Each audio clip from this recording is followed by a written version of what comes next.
I could do a whole nother podcast on this. I hesitate to say this, but I also really believe it's true. And I hesitate to say it because I think that we have to take into account that like people have different responsibilities, different lives, and access to different things, or lack of access. Right. I also think that really wanting something and making it the only thing that you'll kind of accept, that's powerful. There's a lot of strength in that. Yeah.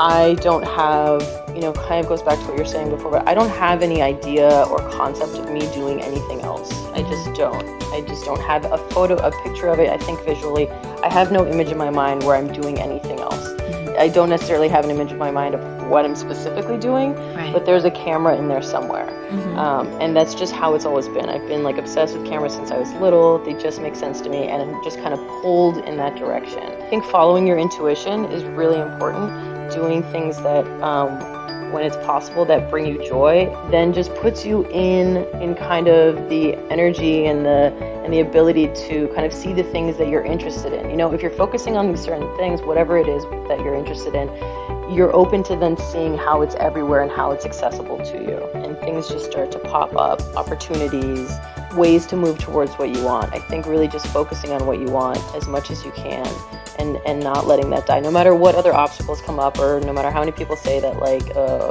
people are always like, oh, really? I mean, I obviously had to fight my parents for a while out of college. Mm-hmm. What are you going to do, take photos? Like, I didn't even have an answer, Like, for drink tickets. Expensive school. Yeah, exactly. I didn't have an answer either. Or partners at the time, their dads, like, Mm-hmm. So what do you plan on doing? And my answer was, I don't know. Right. I don't know. Doesn't always go over well. Right. Yeah. They were like, how are you going to take, whatever. But the point was that I knew what I was interested in, and I was just going to follow that. Mm-hmm. And just because I didn't have blueprints of how that was going to look to offer to someone else didn't mean that it wasn't going to happen. And also that I didn't believe it was going to happen, because it's the only thing in my head that could happen.